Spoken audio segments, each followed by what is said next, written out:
toujours un privilège, vous savez, qui est de voir des gens venir à l'église. Et des fois, il y en a certains qui viennent et qui sont forcés, et d'autres qui viennent, on dirait qu'ils ont payé pour venir. Ils sont contents de venir et Luc font partir de cela. Ils sourient tout le temps. C'est difficile de voir quand les choses ne vont pas parce qu'ils sourient tout le temps. Amen. Si tout le monde peut copier son sourire, ça enlèverait beaucoup de stress.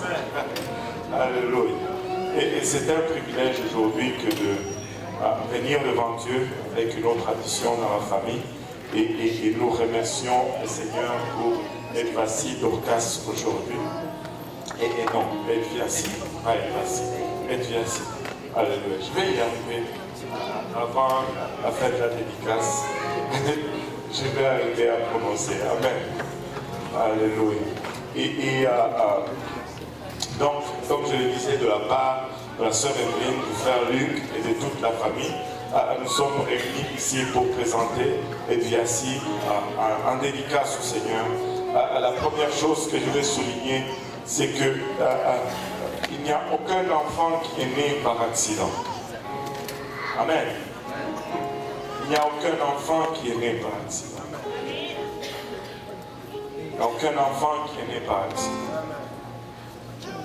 Les enfants sont un don de la part de Dieu. Regardez, Psaume 139, verset 13 nous dit, c'est toi qui as formé mes reins, qui m'as tissé dans le sein de ma mère.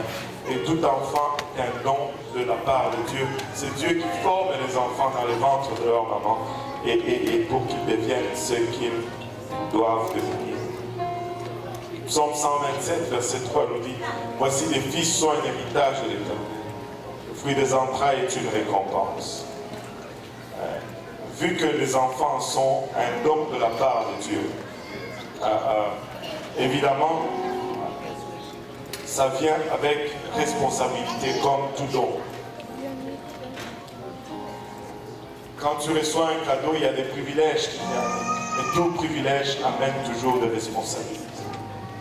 Et nous avons tendance à ignorer les responsabilités alors que nous désirons toujours jouir de privilèges. Mais il n'y a pas de don sans responsabilité. Et une des responsabilités, je pense la plus importante, nous la trouvons dans le livre de Deutéronome, chapitre 6. À partir du verset 4, la Bible nous dit, écoute Israël, l'Éternel notre Dieu est le seul Éternel. Tu aimeras l'Éternel ton Dieu de tout ton cœur, de toute ton âme, de toute ta force. Et ces commandements que je te donne aujourd'hui seront dans mon cœur. Que tout le monde dise dans mon cœur. Alléluia. Tu les inculqueras à tes enfants. Tu les inculqueras à tes enfants. Tu les inculqueras à tes enfants. Tu les inculqueras à tes enfants. Tu les inculqueras à tes enfants. Nous sommes appelés à inculquer les commandements de l'Éternel dans nos enfants. Ce n'est pas un acte accidentel, ce n'est pas un acte qui va venir au hasard, c'est un acte qui doit être intentionnel. Tu dois inculquer. Regardez le choix de mots. Rentrer des fois par force dans nos enfants les commandements de l'Éternel. Et tu en parleras quand tu seras dans ta maison, quand tu iras en voyage, quand tu te coucheras et quand tu te lèveras. Tu les liras comme un signe sur tes mains, ils seront comme des frontaux entre tes yeux.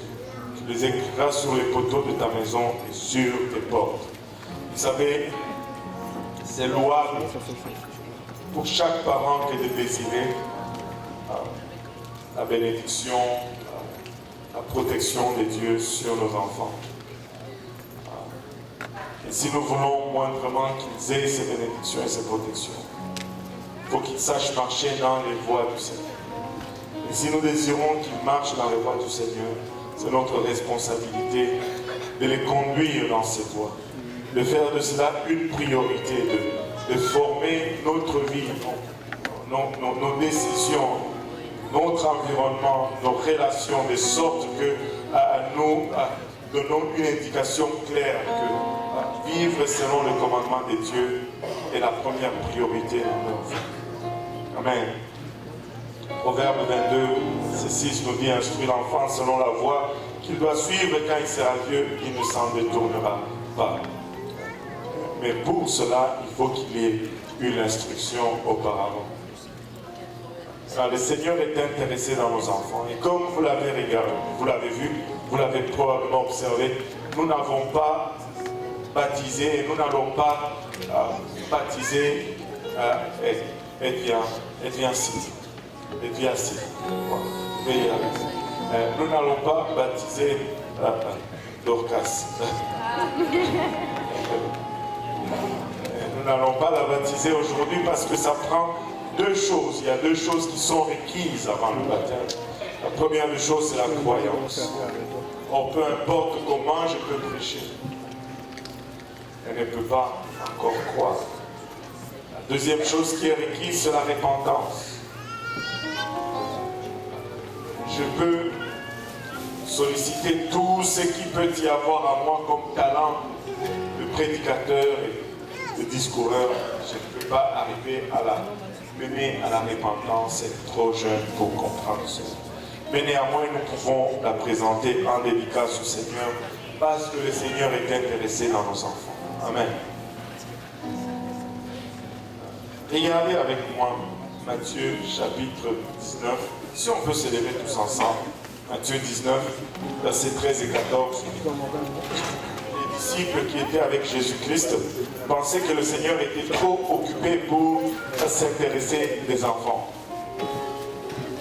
Alors que les parents amenaient les enfants au Seigneur, ils voulaient les en empêcher. Et regardez la réaction du Seigneur ici. Alors on lui amena des petits enfants afin qu'il leur imposât les mains et pria pour eux, mais les disciples les repoussèrent.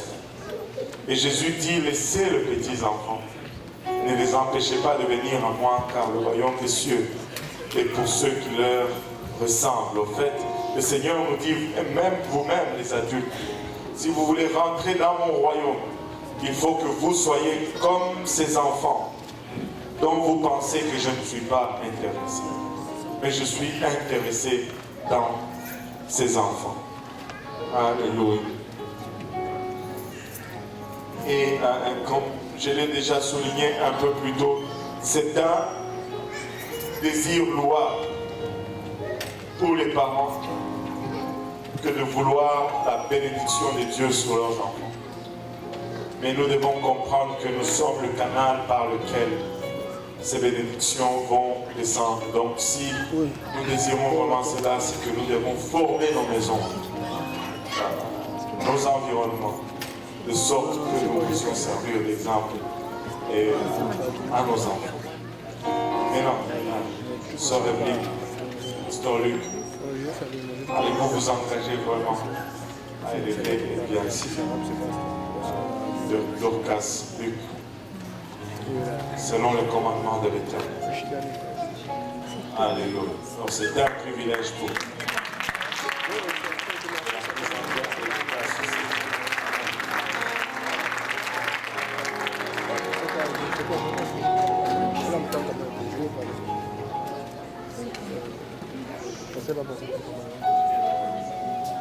Alléluia.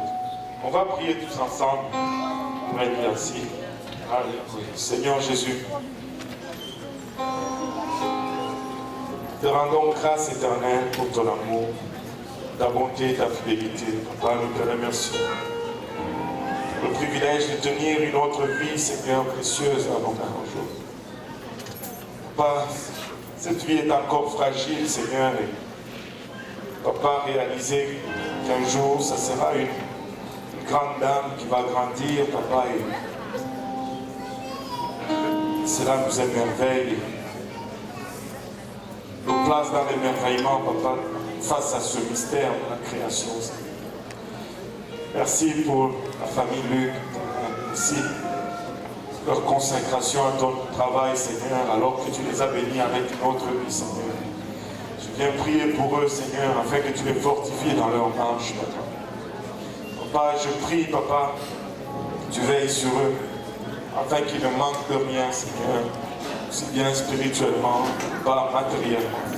Tu le prospères à tous égards, Seigneur, afin que, bien s'il ne puisse manquer de rien, Seigneur, alors qu'il grandisse. Je prie, Seigneur Jésus-Christ, que tu les édifies, Papa, sur la foi, Papa, qu'ils ont choisi d'adopter, Seigneur, et que, Papa, leur demeure, Papa, continue d'être un cadre, Papa, propice pour la croissance de Viaci, Seigneur. Papa, il a vachata que la prière retentisse continuellement dans leur demeure. Les cantiques et les louanges en adoration à ton nom, Papa, continue d'être le quotidien de leur famille, Seigneur Jésus. Papa, afin que lorsqu'elle va grandir, Seigneur, que nous puissions tous lui servir l'exemple, Seigneur. Papa, maintenant elle est trop jeune pour comprendre les choses spirituelles, Seigneur. Je prie, Père, que tu assignes un ange pour veiller sur elle, pour protéger ses sorties et ses retours, Seigneur. Couvre-la de ton sang précieux, Seigneur Jésus-Christ. Et Papa, garde-la de toute embûche, de tout accident, de toute maladie, Seigneur. Papa, alors qu'elle grandit, je prie qu'elle puisse grandir dans la crainte de ton nom et dans l'amour de ta parole, Papa. Et lorsqu'elle va arriver à l'âge de la compréhension, Seigneur, qu'elle puisse entendre l'évangile, Papa, y croire, y obéir, se repentir de ses péchés, Seigneur. Se faire baptiser en ton nom précieux, recevoir le don du Saint-Esprit, Seigneur, et vivre, Papa, pour toi, jusqu'à ce que tu reviennes, ou jusqu'à ce qu'elle va aller à ta rencontre, Seigneur. Papa, il a vachata, je prie, Papa, et je la remets, Papa, par le bras de la foi entre tes saints bras, Seigneur. Alléluia. Père, je prie que tu nous bénisses tous ensemble maintenant, pour le restant de ce service et le restant de cette journée. Et c'est en ton nom précieux que nous prions ainsi, dans le nom de Jésus. Nous disons tous au nom de Jésus. Amen.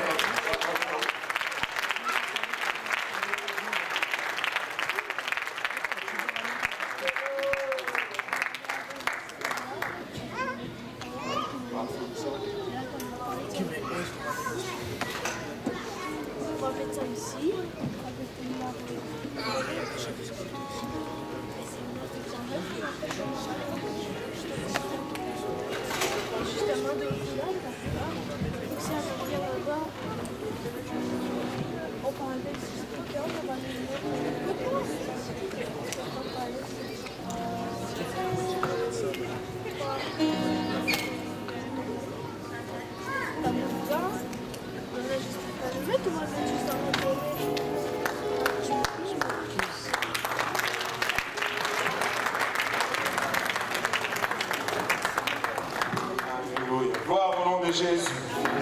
Et vous pouvez vous asseoir, l'école du dimanche peut monter rapidement. Alléluia.